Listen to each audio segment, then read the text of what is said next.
Ketika saya mau memberikan motivasi kepada seseorang, maka saya katakan, Anda sukses.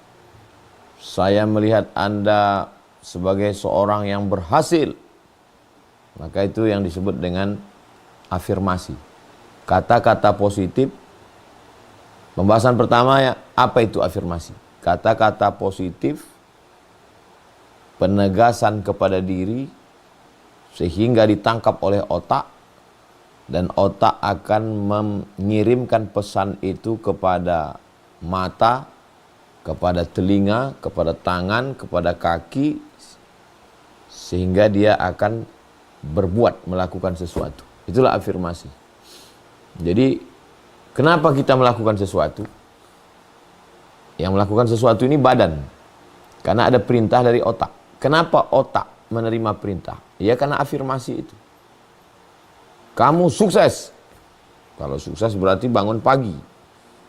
Maka kata otak, bangun pagi. Nah, ini afirmasi. Nah, adakah afirmasi itu dalam Islam? Surat Al-Anbiya 87. Pembahasan kedua. Surat Al-Anbiya 87. Ketika sedang berada di dalam perut ikan, di tengah malam, di dalam samudra. Saat itu kita akan berada pada putus asa yang paling tinggi. Kalau putus asanya di sini, di dunia ini masih terang. 3 keputusasaan. Di dalam perut ikan, di dalam laut, di dalam malam. Saat itu Allah mengajarkan engkau berafirmasi, La ilaha illa anta, subhanaka, inni kuntu minaz zalimin. Tidak ada Tuhan selain engkau, engkau maha suci. Yang lain ini enggak ada ini. Yang ada hanya engkau. Engkau maha suci. Kalau ada orang mengatakan, apa dia bisa menolong aku? Engkau maha suci dari sifat kekurangan. Engkau sangat bisa menolong aku. Inni kuntu minaz zalimin. Akulah yang salah. Jatuhkan diri, sucikan dia. Maka bangkit semangat. Jadi kalau bingung mau mengucapkan apa, saya sukses, saya berhasil, saya, ya enggak salah. La ilaha illa anta, subhanaka, inni kuntu minaz zalimin. Jadi kita diajarkan begitu ada harapan. Yang paling mengerikan dalam hidup ini adalah ketika kita putus harapan. Nggak ada harapan lagi. Lemah. Depresi. Stres. Puncaknya bunuh diri. Selagi masih ada harapan. Bedanya orang yang tidak bertuhan, afirmasinya itu dia buat-buat sendiri. Bisa orang agnostik, orang ateis itu semangat. Tapi nanti pada akhirnya dia akan galau juga. Karena dia bersandar pada dirinya sendiri. Ini beda afirmasi orang ateis dengan afirmasi orang yang percaya pada Allah. Bersandar kepada diri sendiri itu rapuh. Tapi kalau kita katakan, aku tidak ada, aku tidak punya kemampuan. Yang punya kemampuan itu engkau. 2. Surat As-Saff 13. 3. Poin 3, surat As-Saff ayat 13. Nasrum minallah wa fathun qarib. Dalam keadaan kalah, sulit, lemah, maka Allah mengajarkan kita mengafirmasi kata-kata positif, pancing otak, otak akan memerintahkan seluruh anggota tubuh, nasrum minallah, pertolongan datang dari Allah, wa fathun qarib, kemenangan sudah dekat. Gimana nih Panglima? Nampaknya kita akan tumbang. Nasrum minallah wa fathun qarib. Pertolongan datang dari Allah. Wa fathun qarib. Kapten kapal, panglima perang, nakhoda, kepala rumah tangga, dia mesti membangkitkan semangat untuk anggotanya. Nasrum minallah wa fathun qarib. 4. Surat Ali Imran 173. Tidak ada satupun yang bisa menolong menghadapi penguasa yang zalim Namrus dengan bala tentaranya, lengkap dengan api unggunnya. Ketika itu Allah mengajarkan kita mengafirmasi diri. Hasbunallah wa ni'mal wakil. Hasbunallah, cukup Allah. Wa ni'mal wakil. Maka menghadapi orang yang down, orang yang putus asa, orang yang kehilangan semangat, nasrum minallah wa fathun qarib. Hasbunallah wa ni'mal wakil. Masuk ke telinganya, ditangkap oleh otaknya.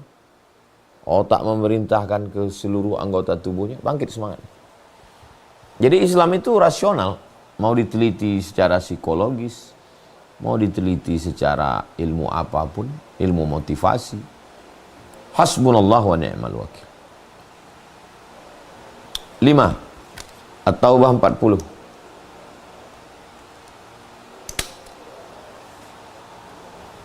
Innallaha ma'ana.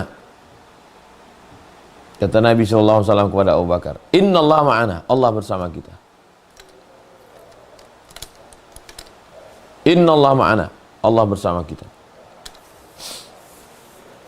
Jadi ketika orang satu kota mau membunuh kita, kota Makkah Al-Mukarramah, Abu Jahal, Abu Lahabnya, ketika itu kawan kita down, maka saat itu Allah mengajarkan kita mengafirmasi diri kita, saudara kita, innallaha ma'ana, Allah bersama kita. 6. Surat Asy-Syu'ara ayat 62. Ketika teman kita malah menjatuhkan kita, kita akan tertangkap, kita akan tenggelam, kita akan mati, kita akan dipersekusi, kita akan diadili, kita akan dianiaya, kita dibuli. Kalla inna ma'iya rabbi sayahdin. Tidak. Nabi Musa kepada rakyatnya yang ketakutan. Kalla, tidak. Inna ma'iya rabbi sayahdin. Jadi ini beda afirmasi antara orang yang bertuhan dengan orang yang tidak bertuhan. Orang yang tidak bertuhan itu sekedar motivasi saja. Kumpulkan orang dalam kamar, hotel, convention hall, bangkit, semangat, semangat. Habis itu keluar ya loyo lagi. Selesai ngomong, tapi kalau dia... Makanya ucapan-ucapan ini kalau dalam Islam, itu bangkitnya itu bukan hanya di sini. Bangkitnya itu dari ibadah. Ini poin yang tidak kalah penting. Poin yang ke-7. Bahwa semua ucapan-ucapan itu menjadi berenergi, menjadi bergetar dan menggetarkan. Kalau dia bangkit, cobalah sering kita ngomong kata-kata yang biasa. Siapapun bisa mengucapkannya. Tapi diucapkan oleh kiai, diucapkan oleh habib, bergizi. Bergetar dia. Kenapa? Karena dia bukan dari mulut. Dari hati. Yang dari hati ini ke hati juga sampainya. Tapi yang dari mulut ini ke mulut juga sampai. Banyak motivator. Ya udah habis itu orang down lagi. Tapi ketika ditopang dengan tahajud, dengan zikir, dengan akidah, maka disitulah dia menjadi sebuah afirmasi yang kita sedang melihat. Apakah di dalam agama Islam itu ada? Ada. Ini tentang afirmasi. Berikutnya adalah imajinasi. Pembahasan yang ke-8. Imajinasi. Dari bahasa Inggris, imagine. Membayangkan atau menciptakan gambar, ide, konsep. Membayangkan atau menciptakan gambar, ide, atau sebuah konsep. Dari mana dia datang? Datangnya itu yang disebut dengan ilham. Kalau kepada Nabi namanya wahyu. Kalau kepada manusia biasa, orang baik, namanya ilham. Kalau kepada orang jahat namanya waswasah, bisikan setan. Nah, jadi jangan heran orang jahat, peminum khamar punya imajinasi. Kenapa? Karena setan-setan juga mengirimkan pesan-pesan kepada mereka. Kok dia minum khamar, mabuk, sakau, kok imajinasinya ketika kami sedang rapat itu kok bisa begitu ya, tajam ya. Iya, karena setan membisikkan dia. Nanti cara mengalahkan ini harus kita gunakan begini. Lawan-lawan kita ini punya catatan dosa-dosa. Ini dosanya korupsi kayu, ini dosanya korupsi impor, ini dosanya korupsi ini. Maka kita panggil dia. Ini buku catatan dosamu. Kalau kau ngelawan macam-macam, habis. Itu dari mana ide itu datang? Itu imajinasi itu. Membayangkan, menciptakan gambar, ide, konsep. Dari setan. Wa inna syayatina la yuhuna ila awliyaihim. Setan mengirimkan wahyu-wahyu. Wahyu itu bisikan dalam hati. Ila awliyaihim, kepada wali-wali setan. Jadi setan juga punya wali. Makanya namanya ada awliyaur rahman, ada awliyaus syaitan. Ada wali rahman, wali Allah, ada wali setan. Maka jangan bangga dulu kalau dibilang wali. Aku nengok kau ni, ide-ide kau mantap sekali, kayaknya kau ni wali nih. Iya, wali setan. Idenya cemerlang semua. Nah, itulah kenapa kita perlu berwudu. Ada amalan wirid zikir. Untuk apa? Supaya kita mendapatkan imajinasi yang datangnya dari Allah, dibawa oleh malaikat. Mendapat ilham. Berimajinasi. Nabi SAW mengatakan, riwayat Imam Ahmad bin Hanbal, poin yang ke-9. La tuftahannal Qastantiniyah. 9. La tuftahannal Qastantiniyah. Kamu akan Konstantinopel akan dibebaskan. Bayangkan masyarakat gurun pasir, primitif, ketinggalan zaman, tidak pernah punya peradaban. Di Makkah, Madinah yang kering kerontang. Lalu kemudian ada imajinasi bahwa kamu akan menguasai Konstantinopel. Kota termegah, termewah di dunia saat itu. Sampai hari ini. Panjang umur, sehat badan, kita bisa masuk ke Masjid Muhammad. Masjid Hagia Sophia. Melihat bagaimana arsitekturnya itu. Kenapa bangunan ini sejuk walaupun di musim panas? Karena di bawah itu ternyata kolam. Kolam air, mereka tembok, baru dikasih batu pualam yang dingin. Maka sepanas apapun cuaca di dalam itu sejuk. Suara menggema, semua berdecak kagum. Dan Nabi mengatakan kamu akan menguasai Konstantinopel. Itu kan imajinasi yang luar biasa. Berimajinasi. Dari mana datang, di mana letak imajinasi itu? Di sini. Dari mana sumber imajinasi itu datang?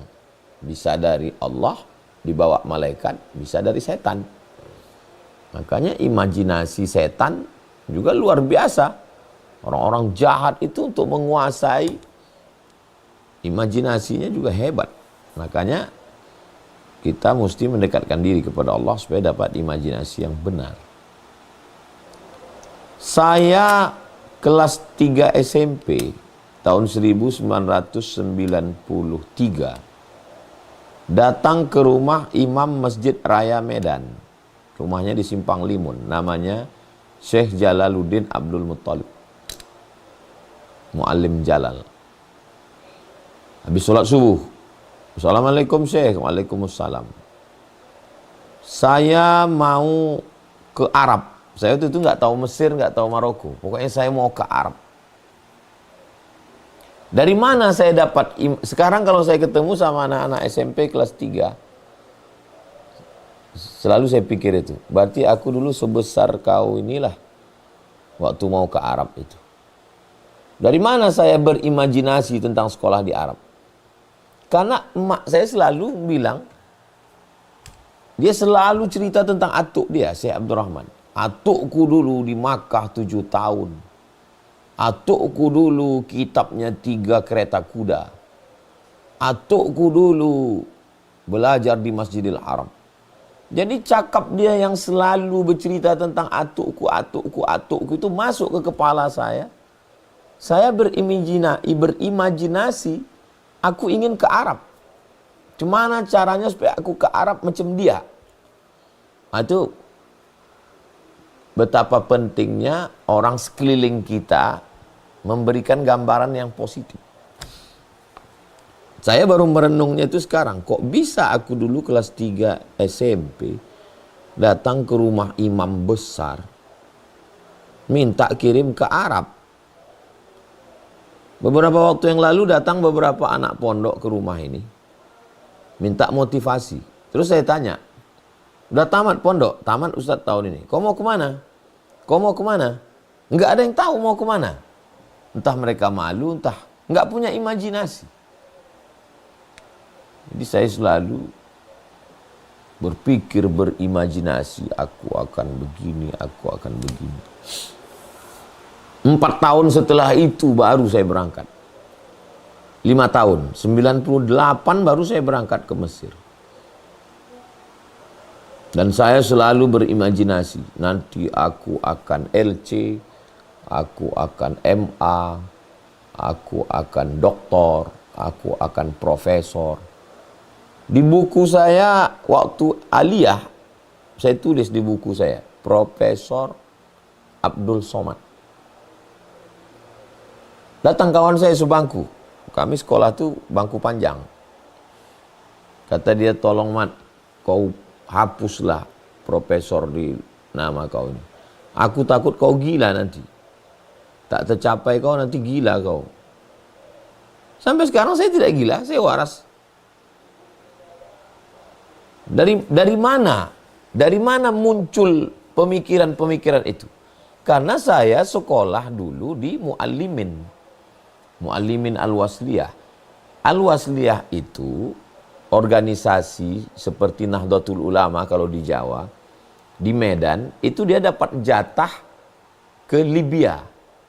Dapat jatah ke Libya, dapat jatah ke Madinah, dapat jatah ke Ummul Qura. Yang dapat jatah ke Ummul Qura itulah Ustadz Muslim Nasution, yang dulu ketua Al-Wasliyah. Yang dapat jatah ke Libya itu Muallim Jalal, Ustadz Sauri Sam. Yang dapat jatah ke Mesir banyak sekali, kakak-kakak kelas saya dapat jatah.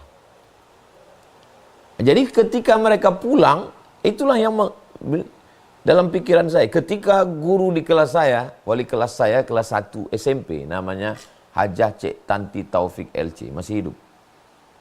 Dia bercerita tentang, kata dia, saya dulu di Iskandaria, Alexandria, kalau sudah musim bunga, mekar bunga itu cantik di pinggir-pinggir jalan. Saya waktu itu seolah-olah saya sudah sampai ke Alexandria itu. Makanya ketika 98 saya sampai ke Mesir, mana Alexandria itu saya cantik. Oh memang cantik kotanya, 200 kilo dari Kairo. Tepi laut Mediterania, jembatannya, muntazahnya, pantainya, tempat jalan-jalannya. Jadi kita sebelum ke sana sudah berimajinasi duluan karena mendapatkan cerita. Itulah pentingnya orang-orang sekitar kita. Dari mana imajinasi itu datang? Dari bacaan, dari bisikan orang. Begitu juga kalau yang di sekeliling kita orang-orang jahat. Dia juga akan memberikan imajinasi. Nanti kalau kau berhasil jual narkoba ini 1 kilo dapat kau 1 miliar, nanti kau punya. Ya begitu. Jadi itulah pentingnya seorang ayah, seorang ibu berimajinasi. Memberikan imajinasi, memberikan cerita, sehingga orang yang mendengar cerita itu membayangkan atau menciptakan gambaran, ide, konsep. Saya setiap subuh Senin, subuh Selasa membacakan tafsir Jalalain ke santri. Kebetulan tadi subuh Selasa saya bacakan tafsir Jalalain. Saya tuliskan, kalian masuk ke sini SMP, tamat ini nanti aliyah, tamat aliyah tahun 2027 kalian tamat, kalian nanti S1, kalian ikut tes ke Mesir, kalian ikut tes ke sini. Habis itu kalian S2, habis itu kalian S3, habis itu kalian punya rumah Quran, kalian punya pondok tahfiz, Az-Zahra 3, Az-Zahra 4, Az-Zahra 5, 1000 Az-Zahra di dunia ini. Saya ingin mereka punya cita-cita, saya ingin mereka punya imajinasi tentang masa depan. Jadi dia tidak hanya berpikir habis hafal Quran selesai, tidak sampai di situ.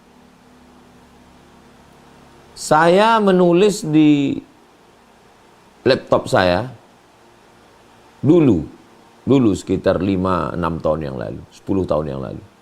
Sudah ada saya tulis itu.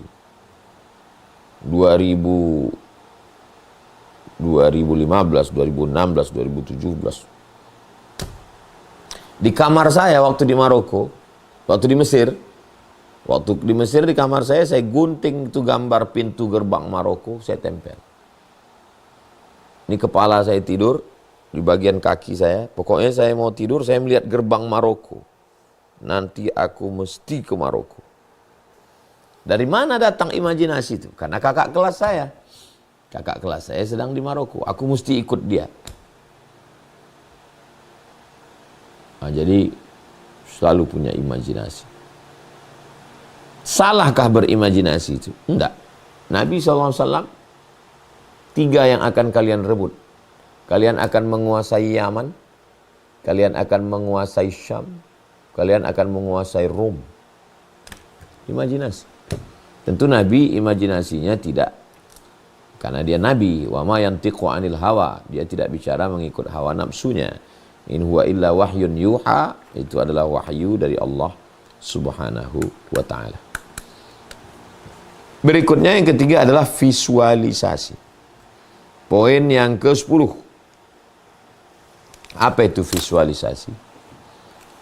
Mengungkapkan gagasan, imajinasi yang masih abstrak tadi diungkapkan dalam bentuk gagasan, gambar, tulisan. Diungkapkan dia dalam bentuk alam nyata.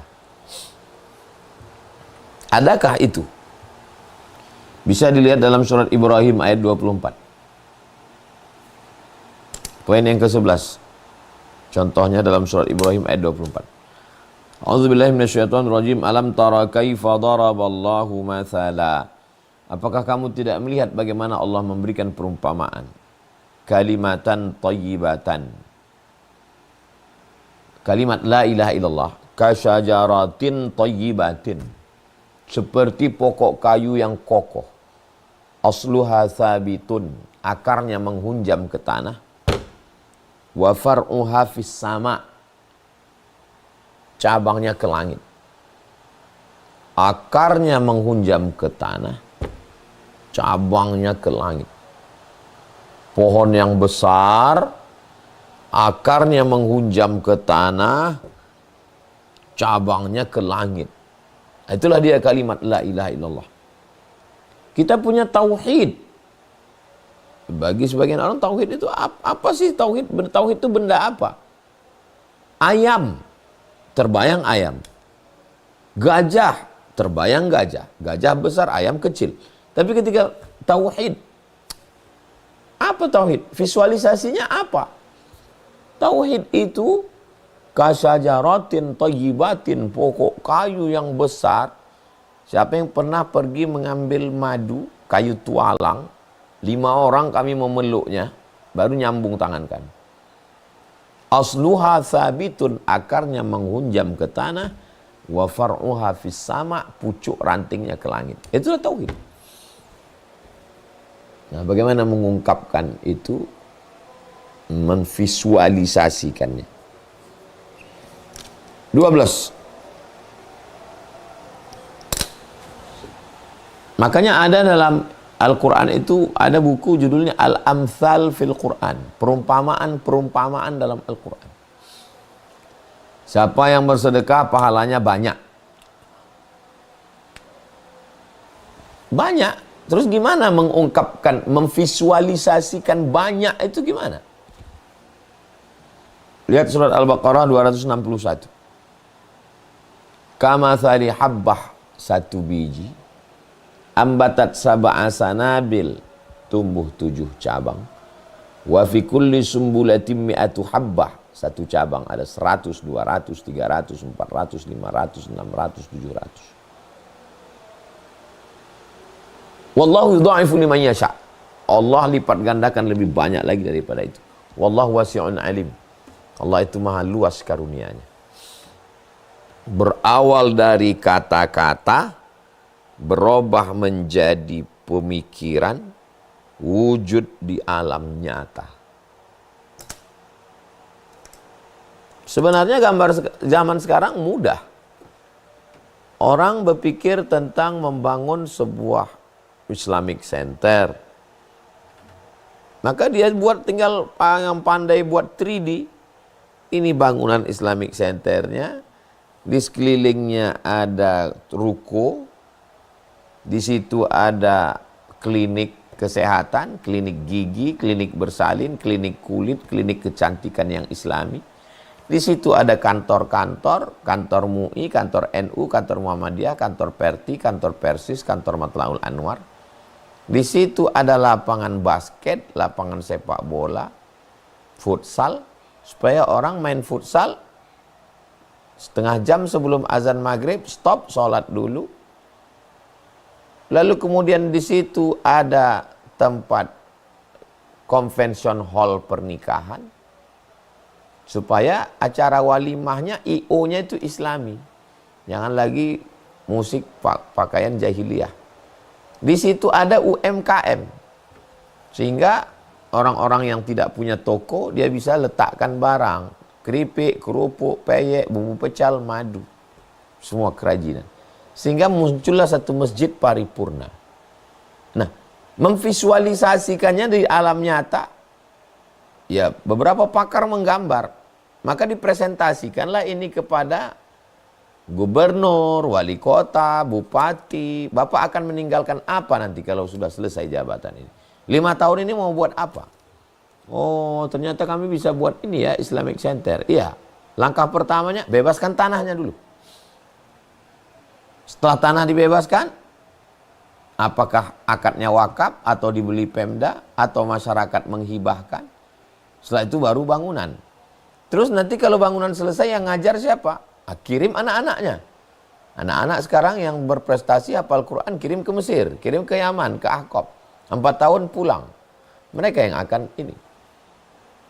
Buat kampusnya di kota strategis. Kenapa? Supaya pagi orang jam 7 datang pick up. Meletakkan anaknya, masuk kantor, suami kerja, istri kerja, sore jam 5 ambil anak, bawa pulang. Sampai rumah capek, tidur. Siang full belajar. Sehingga pendidikannya dapat, ekonominya dapat, kekuasaannya dapat. 5 tahun ke depan, mau kampanye, udah ada bahan. Nggak bohong-bohong lagi, nggak cerita jalan belobang, nggak nyerang-nyerang orang. Cerita bagaimana prestasi. Ini sebagai satu sampel contoh real di alam nyata. Apa yang mau kita lakukan? Tadi kita mulai jam 8:05, sekarang 8:35, lebih kurang 30 menit. Dalam 12 poin, afirmasi, imajinasi, dan visualisasi dalam Islam. Saya kembalikan ke Bang Alvin Firdaus. Kita lanjutkan dalam dialog interaktif. Terima kasih. Wassalamualaikum warahmatullahi wabarakatuh. Waalaikumsalam warahmatullahi wabarakatuh. Masyaallah, tabarakallah. Terima kasih Ustadz atas pencerahannya. 12 poin yang sudah disampaikan tadi luar biasa. Mencerahkan kita semuanya. Sebelum kita masuk ke sesi tanya jawab, insya Allah saya izin Bapak Ibu untuk menginformasikan tadi ada info amal solih yang bisa Bapak Ibu ikuti, ayah bunda ikuti. bisa diakses di sidak.id/uas. Ya, kita menggunakan aplikasi berbasis web, Bapak Ibu ya. Silakan tunaikan wakafnya lewat link yang kami bagikan di kolom chat. sidak.id/uas. Nah, itu linknya Bapak Ibu ya. Bisa di copy, di save dulu, atau langsung juga tidak apa-apa. Baik, kita masuk sesi tanya jawab Bapak Ibu ya. Sebelum ke Bapak Ibu, saya izin untuk satu pertanyaan dulu. Saya sering saya sering berjumpa dengan guru-guru besar gitu. Kemudian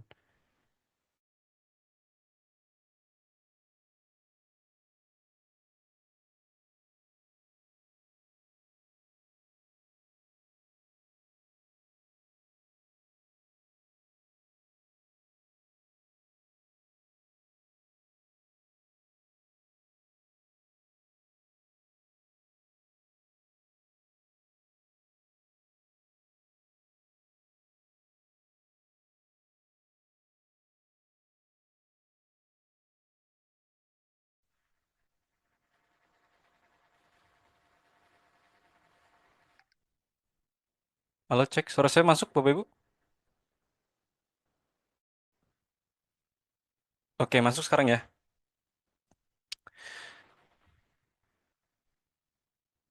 Kameranya mati. Apa ada kendala sinyal? Baik, Ustadz, eh, setelah saya mungkin ketemu dengan beberapa guru-guru dan bertemu juga dengan orang-orang yang problematik gitu ya. Saya menemukan kesimpulan bahwa orang-orang kecil itu kalimatnya, disiplin kata-katanya juga ternyata kecil juga gitu, Ustaz. Misalnya, yang penting bisa makan aja lah, yang penting bisa ngopi aja gitu. Nggak perlu yang neko-neko. Yang penting anak bisa sekolah. Tapi saya ketemu dengan guru-guru yang lain, Ustadz Salim, Abi En, Ustadz En, Ustadz Lukman, termasuk juga Ustadz Abdul Somad, punya disiplin kata-kata afirmasi yang positif begitu, Ustadz. Nanti kita umroh sekantor ya, nanti kita kita umroh semasjid ya. Nanti insya Allah kita bangun masjid yang besar. Jadi punya kalimat, punya afirmasi yang positif dan itu luar biasa, masya Allah. Saya bersama Ustadz TN kurang lebih 4 atau 5 tahun yang lalu dan itu semua terwujud, Ustadz. Apakah memang sejatinya sebagai seorang Muslim itu kita harus punya punya punya visi yang besar. Jadi jangan jangan punya kalimat atau kata-kata yang kecil. Mending cukup bisa makan aja lah gitu lah. Apakah memang seperti itu, Ustaz? Jadi kita sebagai seorang muslim harus punya visi yang besar gitu, Ustaz.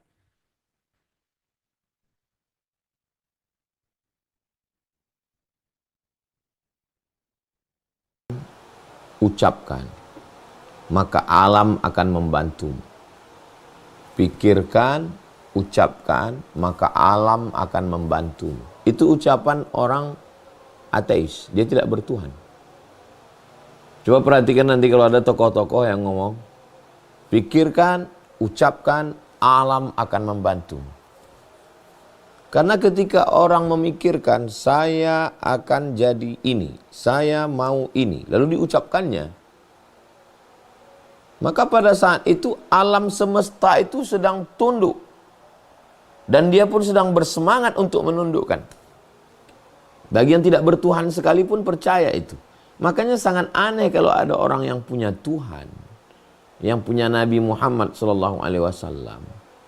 Kemudian kata dia, bisa makan aja cukup lah. Mubazir itu. Mubazir potensi yang diberikan Allah. Allahumma matti'na bi asma'ina wa absarina wa quwwatina. 3. Allahumma matti'na bi asma'ina, jadikan pendengaran kami, wa absarina, pandangan kami, wa quwwatina, kekuatan kami menjadi nikmat. Sama macam orang punya handphone 25 juta mahal, tapi hanya dipakai untuk angkat tutup. Begitu banyak aplikasi di dalam yang tidak dipakai. Iya, tapi Nabi kita kan nggak ada. Nabi kita itu yang penting cukup makan. Nabi yang mana cukup makan? Orang Nabi mengatakan kamu akan menguasai Yaman, menguasai Rom, menguasai Syam. Yaman sudah dikuasai.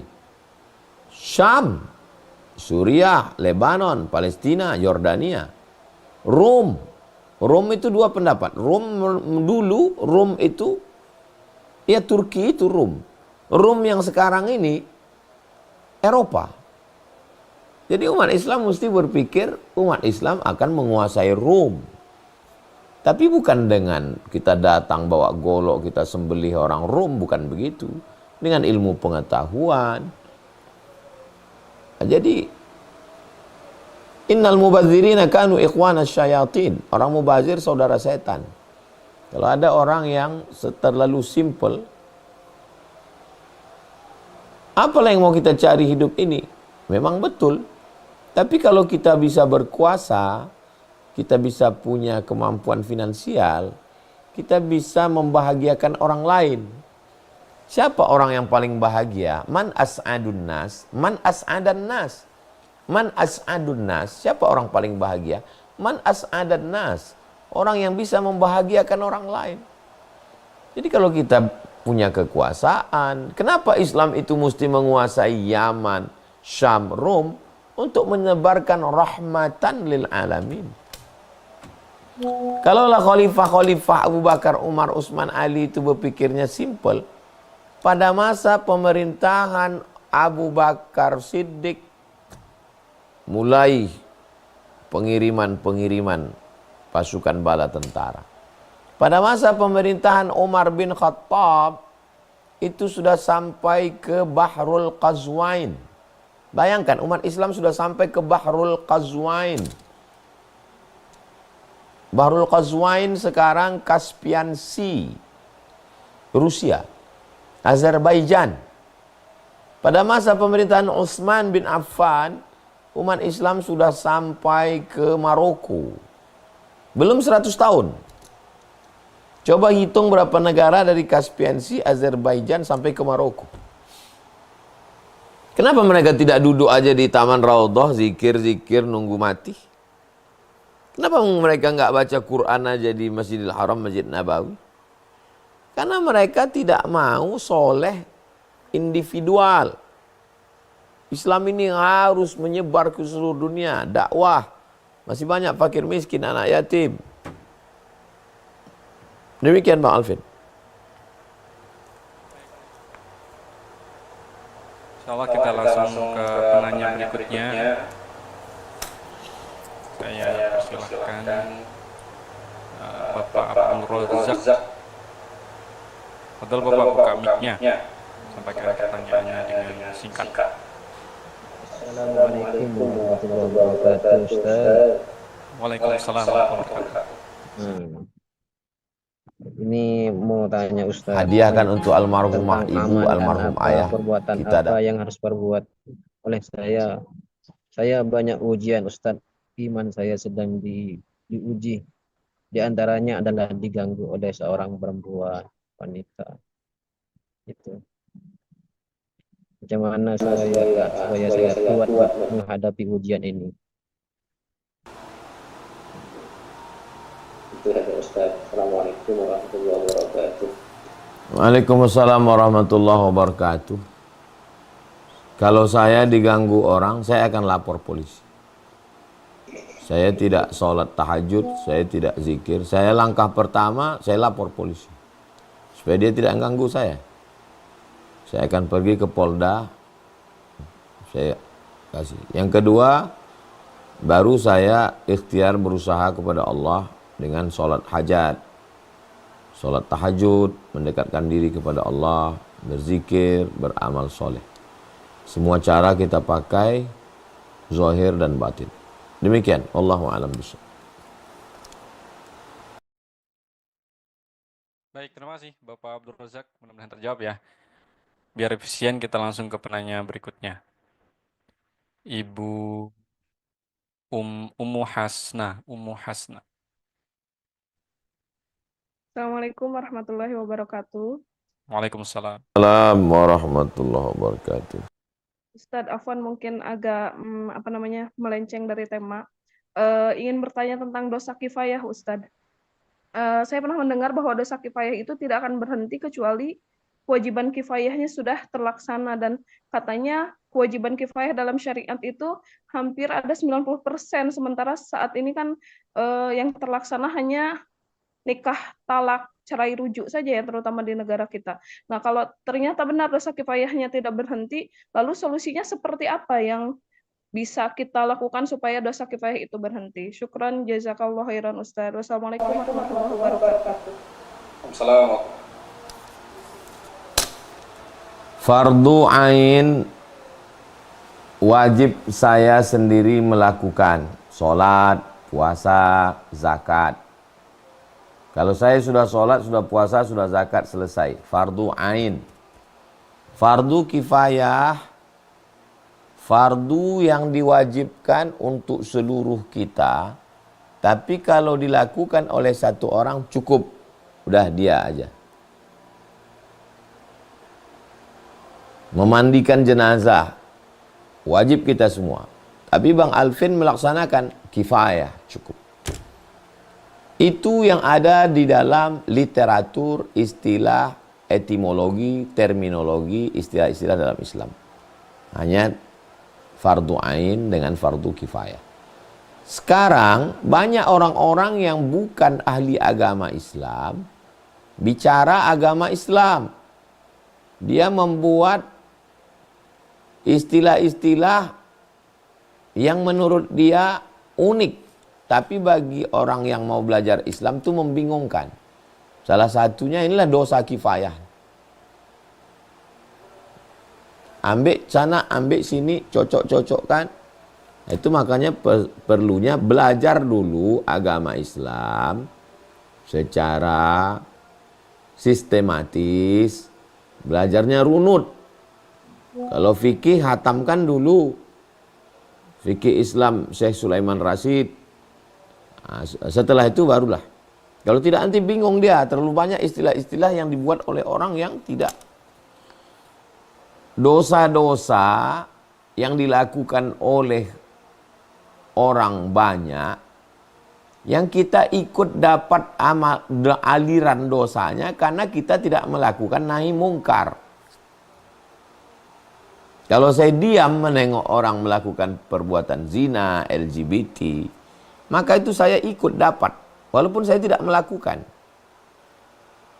Kalau Bang Alvin memandikan jenazah, saya ikut dapat pahalanya dan gugur kewajiban. Begitu juga dengan kalau ada satu orang buat dosa, saya ikut dapat dosanya. Maka disebut dengan dosa kifayah. Kenapa? Dia aja yang melakukan, yang lain udah cukup. Dengan diamnya itu dapat dosa. Simpelnya, sederhananya, bagaimana kita nahi mungkar. Nahi mungkarnya ustadz, ya ngomong. Ustadz jangan malas ngomong. Nahi mungkarnya polisi, ya tangkap. Nahi mungkarnya DPR, buat payung hukumnya. Polisi nggak bisa nangkap kalau nggak ada payung hukumnya. Nahi mungkarnya bupati, buat perbub, peraturan bupati. Bekerja sama dengan forum komunikasi pimpinan daerah, bupati, kapolres, dandim, gubernur, kapolda, dan rem, panglima, polisi, kapolri, presiden. Nah, jadi sesuai dengan kemampuan kita supaya jangan sampai kita dapat dosa walaupun kita tidak melakukannya. Karena kita unsur akhaka, tolong saudaramu zaliman, yang zalim au mazluman. Bagaimana kami menolong orang zalim? Kalau orang terzolimi bisa kami tolong. Orang yang zalim gimana nolongnya? Angkat tangannya, pegang, jangan kau zalim lagi. Demikian, wallahu a'lam.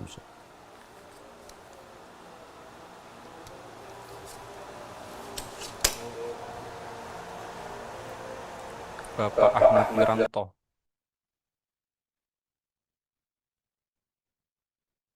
Bismillahirrahmanirrahim. Silakan. Assalamualaikum warahmatullahi wabarakatuh. Waalaikumsalam warahmatullahi wabarakatuh. Eh, Ustadz, semoga Allah sehatkan antum selalu. Ustadz izin bertanya, yang pertama, ciri dan tanda afirmasi imajinasi dari setan Ustadz. Yang pertama, tanda-tandanya bagaimana? Dan yang kedua, kemarin-kemarin sempat rame Ustadz ya, eh, bahwa matan Abu Suja itu masih bagusan kitabnya Syalbani Ustadz yang sifat sholat Nabi, katanya itu lebih baik dari matan Abu Suja. Bagaimana Ustadz membantah perkataan eh, Salafi Wahabi yang begitu Ustadz? Terakhir Ustadz, minta amalan sekaligus ijazah Ustadz dari antum. Alhamdulillah istri saya lagi hamil anak pertama Ustadz. Itu aja Ustadz. Terima kasih. Assalamualaikum warahmatullahi wabarakatuh.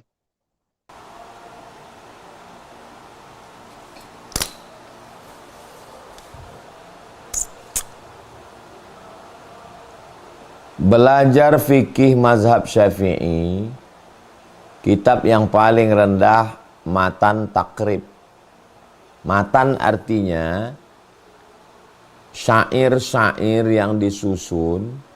Karena kalau kita menghafal syair itu sampai tua nggak lupa-lupa. Kayak belajar tajwid. Belajar tajwid itu kalau dihafal syairnya mudah kita. Sifza sana kam jada saksun kot sama dum toyiban zid fitu kondok zaliman dak su azonin zul sarifan lil karam kalamuna labzun mufidun kastaqim ismun wa fi'lun summa harfunil kalim. Disusun sedemikian rupa matan ini, syair ini namanya matan takrib. Lalu syarahnya, penjelasannya itulah dia Fathul Qarib, disusun oleh ulama. Jadi ulama ini baca Quran, baca hadis, ijma' qiyas, faham pendapat ulama, disusunnya menjadi sebuah matan supaya mudah belajar. Itulah dia matan takrib. Dihafal matan takrib ini, kalau tidak hafal dibaca, difahami, penjelasannya ada dalam Fathul Qarib. Sedangkan sifat sholat Nabi Albani, dia ambil hadis dari Sahih Bukhari, Sahih Muslim, Sunan Abi Daud, Sunan Tirmidzi, dia ambil. Ya jadi kacau jadinya. Karena dia tidak pakai mazhab. Dia menjaga perpustakaan. Perpustakaan Zohiriyah. Dia jaga perpustakaan itu. Nah, selama di perpustakaan itu dia baca buku, baca. Dari Albania, Eropa Timur. Albania ini banyak komunis. Bapaknya lari ke Suriah. Di Suriah dia jaga perpustakaan Zohiriyah, rajin baca. Disusunnya hadis ini jadilah satu buku sifat sholat Nabi. Kalau mau bantahannya, beli sifat sholat Nabi juga, membantah yang punya Albani, ditulis oleh Syekh Hasan As-Saqqaf. Sifat sholat Nabi Hasan As-Saqqaf menurut mazhab Syafi'i. Dia baca hadis-hadis ini, dia bilang hadis ini dhaif, hadis ini dhaif, hadis ini dhaif, hadis ini dhaif. Dibantah oleh Syekh Mahmud Said Mamduh dalam kitab At-Ta'rif bi Awhami man qassama sunan baina sahih wa dhaif.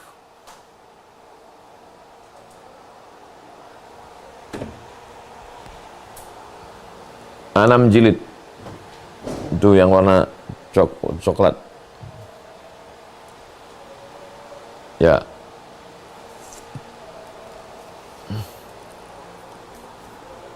Itu yang itu semua itu udah biar udah situ aja. Hadis-hadis yang kata dia dhaif itu ternyata hadisnya sahih. Keliru dia. Hadis-hadis yang didhaifkan Albani ternyata sahih. 6 jilid, 7 jilid dengan indeks. Jadi di internet itu ya siapa yang paling banyak ngomong?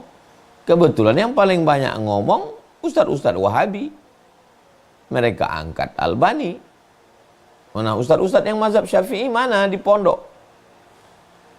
Makanya adik-adik yang dari Fakultas Sains Teknologi, Ilmu Komputer, mainlah ke pondok. Datangilah pakar-pakar fikih mazhab Syafi'i itu.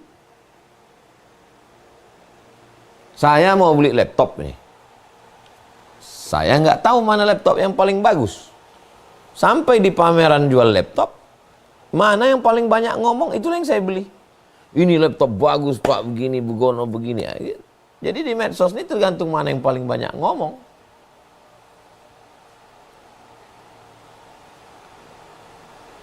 Bagaimana dia dari setan? Pokoknya kalau dia mengajak kepada kejahatan, keburukan, itu setan itu.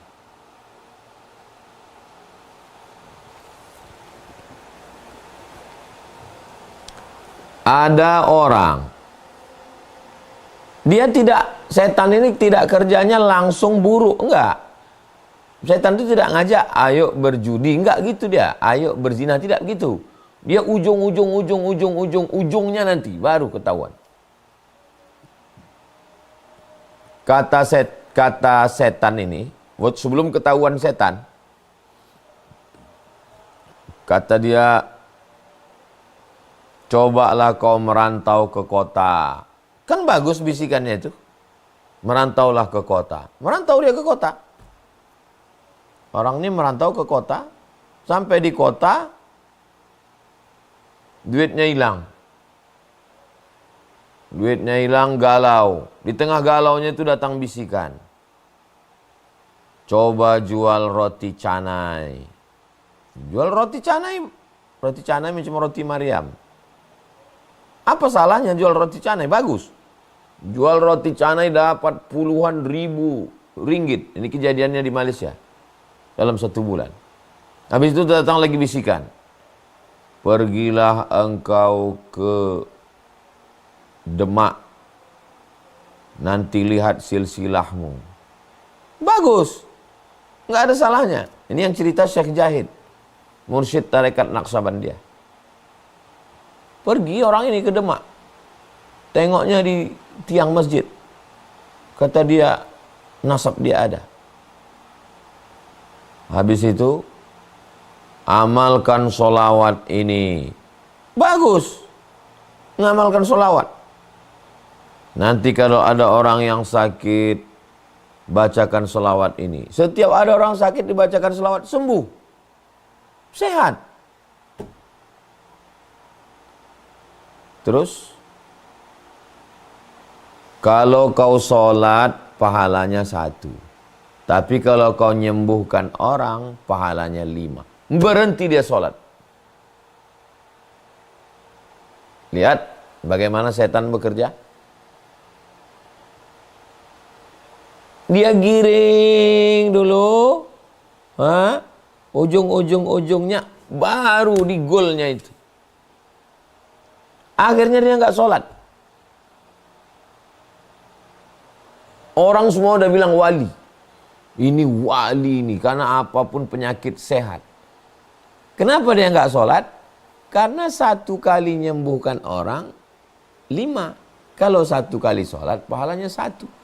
Kalau 1 hari 5 kali sholat, dapat 5. Kalau nyembuhkan orang 5 aja udah 25. Akhirnya dia nggak sholat. Pokoknya perlu curiga selalu. Saya menjadi ustadz viral ini. Apakah ini dari Allah apa dari setan? Maka saya mesti merenung. Apakah dengan viral ini saya makin takut pada Allah atau makin berani? Apakah dengan viral ini saya makin dekat dengan Allah atau makin jauh? Kalau saya makin berani, makin jauh, berarti saya dapat setan. Istidraj namanya. Seandainya engkau masuk ke dalam hutan, dalam kitab Al-Luma' Imam At-Tusi, Imam Abu Saraj At-Tusi, seandainya kau masuk ke dalam hutan, sampai di dalam hutan itu semua daun-daun, pokok kayu, burung-burung mengucapkan salam kepadamu. Assalamu alayka ya wali Allah. Assalamu alayka ya abdas samad. Bagaimana kita tahu itu datang dari setan atau dari Allah? Kalau dalam hatimu ada rasa takut, datang dari Allah. Tapi kalau dalam hatimu ada rasa ujub, datang dari setan. Makanya wali-wali sekalipun tetap memandang hati, takut.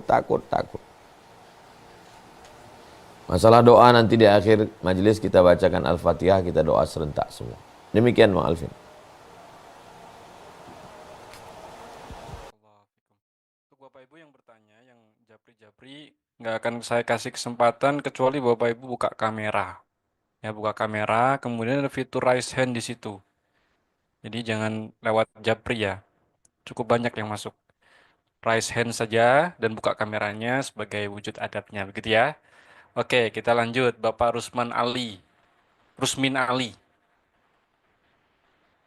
Mic-nya dibuka.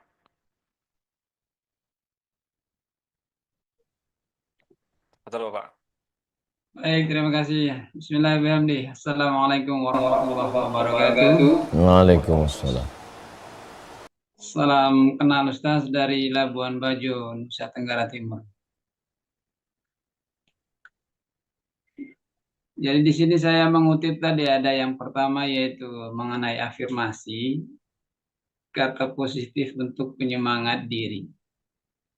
Jadi yang menjadi problema diri antara keyakinan untuk mendapatkan penyemangat diri itu. Sebagai contoh, umpama saya berafirmasi, saya harus menjadi seorang profesor, tapi penghasilan orang tua hanya 10.000 per hari atau 1 juta per bulan, yang pada intinya tidak akan memungkinkan untuk menuju ke titik itu. Ataupun afirmasi-afirmasi yang lain yang antara kata penyemangat dengan kondisi diri itu tidak seimbang, bahkan lebih rendah sekali dia punya kondisi dirinya. Kira-kira untuk menuju ke titik yang kita afirmasikan, setelah kita menulis sesuatu yang keinginan kita lebih tinggi, bagaimana cara kita agar keyakinan kita berkata bahwa dengan melakukan itu nanti insya Allah pasti akan dapat apa yang kita afirmasikan.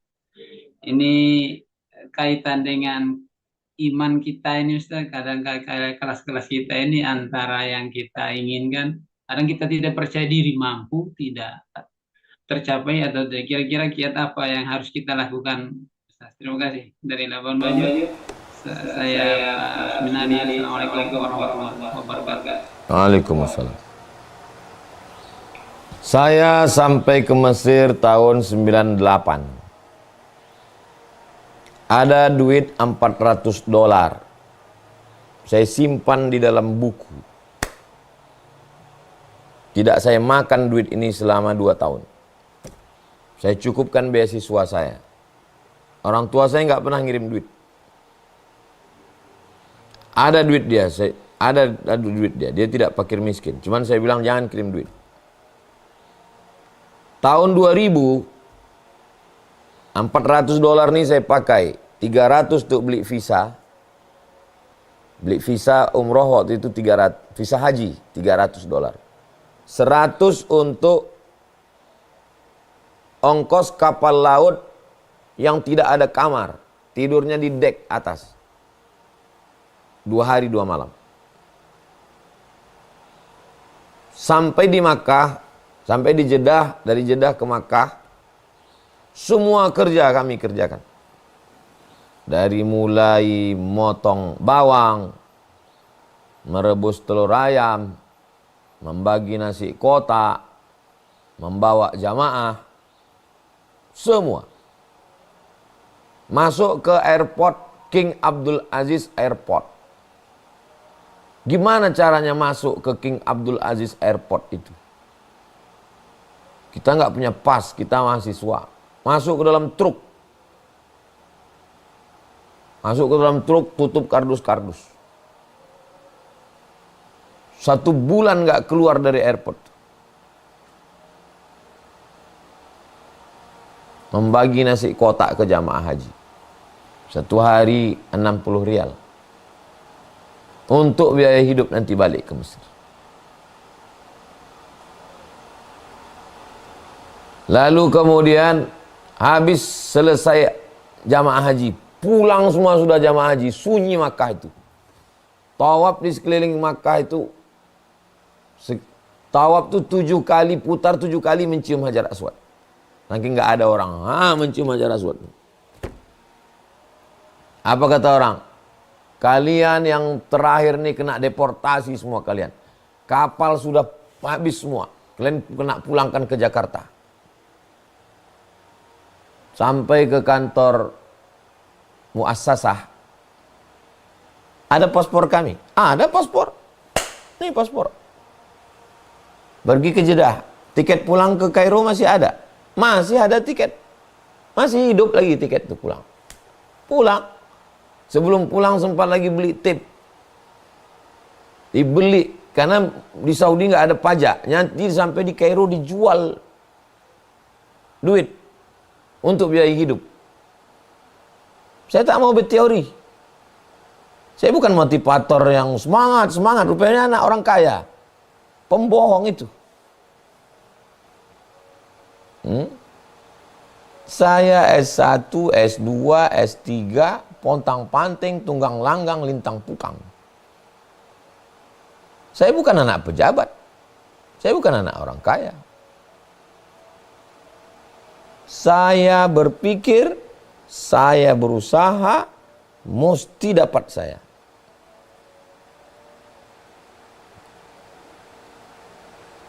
Saya orang kampung. Dari desa, naik mobil ke kecamatan, kecamatan ke kabupaten, kabupaten ke provinsi Pekanbaru, dari Pekanbaru naik pesawat baru ke Jakarta, dari Jakarta baru ke Kairo. Saya bukan orang Jakarta, saya bukan orang Pekanbaru, saya dari kampung. Kenapa Allah buat saya begitu? Supaya kalau saya ngomong, orang percaya, karena saya menjalani. Saya bukan ngomong, saya menjalani. Saya jalani kehidupan itu. Tidak ada yang tidak mungkin. Tidak ada yang mustahil. Kuasa Allah semuanya. Tapi Ustadz ngomong bisa begitu kan setelah selesai kuliah. Iya. Waktu kuliah dulu saya nggak ada ngomong. Setelah kuliah ini baru ngomong. Karena sekarang banyak anak-anak ini ngomong duluan. Nggak jadi, malu. Jangan emak buat kenduri sebelum aku duduk di pesawat. Kalau emak buat kenduri ngundang tetangga sebelum aku duduk di pesawat, ternyata nanti nggak jadi berangkat, aku tak akan balik ke kampung. Aku malu. Takut emak saya. Setelah saya di Cengkareng, bisa kami buat kenduri. Undanglah tetangga, buat kenduri. Baru saya berangkat, baru dibuatnya kenduri. Jangan ngomong duluan. Tapi tadi katanya afirmasi ngomong. Ngomong ke diri sendiri. Aku mesti begini. Aku mesti begini.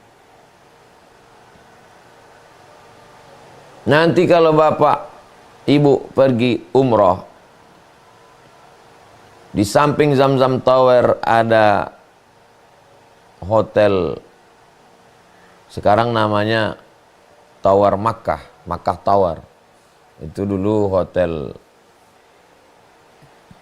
Hilton itu dulu namanya.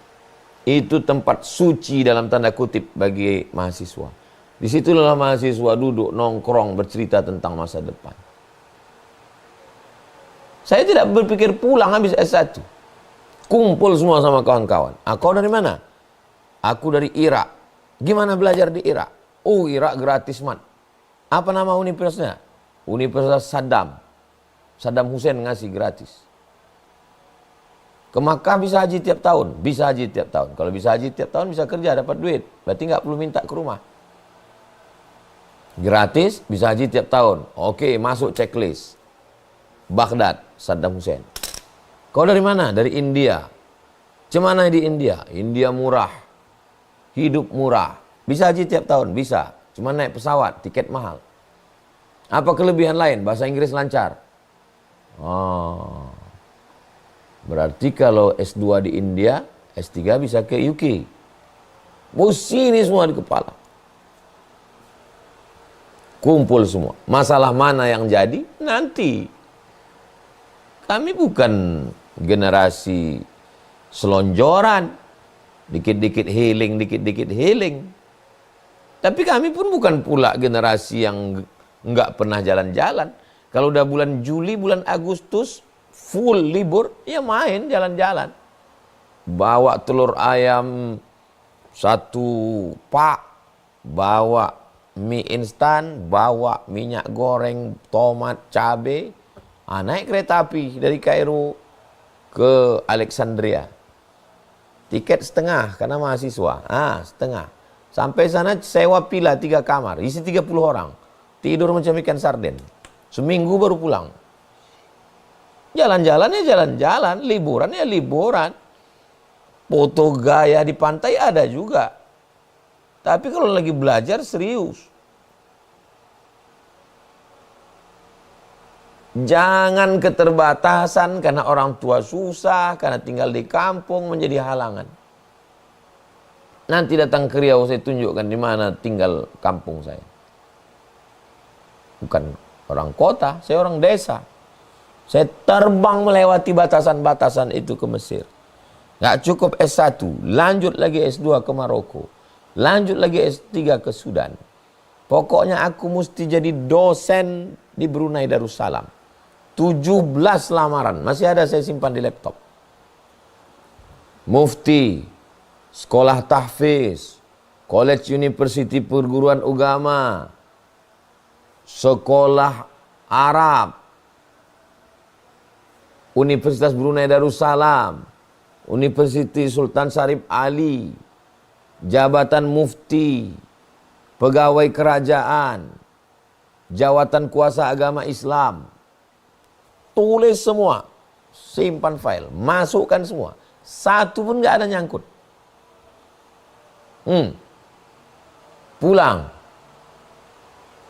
Setahun setelah pulang, lulus PNS, baru datang panggilan ke Brunei. Keluar SK PNS, datang panggilan ke Brunei. Sekali datang. Kata mak saya, rezeki kau ini rezeki harimau. Sekali tak makan, setahun tak makan. Sekali makan manusia, setahun kenyang. Cemana mak? Aku tetap di Riau atau ke Brunei? Sampai mati kau di sini. Itu maka saya sampai mati di sini. Kau sampai mati di sini. Itu maka saya buat pondok di sini. Banyak manfaatnya untuk dakwah pedalaman.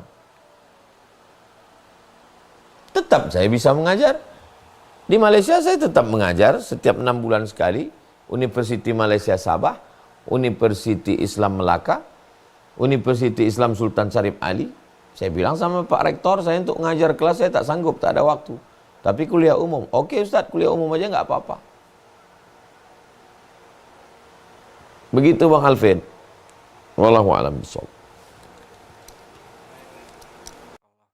Perlu kita contoh Bapak Ibu ya, artinya afirmasi yang disampaikan tadi Bapak Ibu tak cukup hanya berhenti di lisan atau kemudian kita tuliskan, harus disertai dengan semangat juang, semangat berkarya, konsistensi untuk menuju impian tersebut gitu Ustaz ya, Masya Allah. Baik, karena waktu sudah 21.15, mungkin kita cukupkan Bapak Ibu untuk yang masih belum dapat kesempatan untuk bertanya, Insya Allah pekan depan ya. Terakhir, kepada Ustadz Abdul Somad mungkin ada kalimat penutup pada malam hari ini, kemudian ditutup dengan doa. Fadhol. Yang pertama, saya berusaha supaya santri, guru, anak keponakan memiliki afirmasi dari kehidupan saya. Kalau ada santri bilang, aku mesti profesor macam Ustadz Somad, kata santri. Itu berarti saya sudah berhasil membuat dia berafirmasi. Setelah itu dia berimajinasi. Setelah itu baru dia memvisualisasikan. Prosesnya dari embrionya menjadi utuh. Bagaimana kita menjadi inspirasi. Ibu menjadi inspirasi buat anak-anak ibu. Bapak menjadi inspirasi buat anak-anak. Menjadi energi positif. Apakah berhenti saya setelah kuliah? Enggak. Saya berpikir mulai TK Quran, SD Quran, SMP Quran, aliyah, S1. Masyarakat sekitar sini dapat pendidikan yang layak. Politik, saya support kepala daerah. Kalau orang ini duduk, ada manfaatnya. Sampai kapan kita berhenti ini? Sampai kita mati. Ar-raha fil jannah. Istirahat kita nanti di surga Jannatul Firdaus. Ala hazihi niyah al-Fatihah. A'udzubillahi minasyaitonir rajim. Bismillahirrahmanirrahim. Alhamdulillahirabbil alamin. Ar-Rahmanir Rahim. Maliki yaumiddin. Iyyaka na'budu wa iyyaka nasta'in. Ihdinas siratal mustaqim. Siratal ladzina an'amta 'alaihim ghairil maghdubi 'alaihim waladdallin. Amin. Allahumma shalli ala sayyidina Muhammad wa ala ali sayyidina Muhammad. La tada' lana dzamban illa ghafartah. Ampunkan dosa-dosa kami ya Allah. Wala dainan illa qadaitah. Tolong kami lepas dari hutang piutang riba. Wala maridan illa syafaitah. Saudara kami yang sakit, angkat penyakitnya. Wala mayyitan illa rahimtah. Yang meninggal dunia, curahkan rahmatnya. Wala aziban illa zawwajtah. Berikan jodoh yang baik-baik untuk saudara-saudari kami. Wala raghiban illa anjabatah. Rabbana hab lana minas salihin. Berikan anak keturunan yang soleh dan solehah. Wahfazna min kulli su' wa syarr wa makruh. Jaga kami dari segala yang tidak baik. Rabbana atina fid dunya hasanah wa fil akhirati hasanah wa qina azabannar. Wassallallahu ala sayyidina Muhammad wa ala alihi wasallam walhamdulillahi rabbil alamin. Taqabbalallahu minna wa minkum taqabbal ya karim. Banyak kata-kata saya tak berkenan di hati, menyinggung perasaan. Saya mohon maaf. Kita tetap bersama selalu dalam doa, saling mendoakan. Ada apa-apa hal yang mau ditanyakan, sampaikan ke Ustadz Bang Alvin Firdaus. Nanti beliau sampaikan ke saya jawab melalui voicemail. Terima kasih. Wassalamualaikum warahmatullahi wabarakatuh.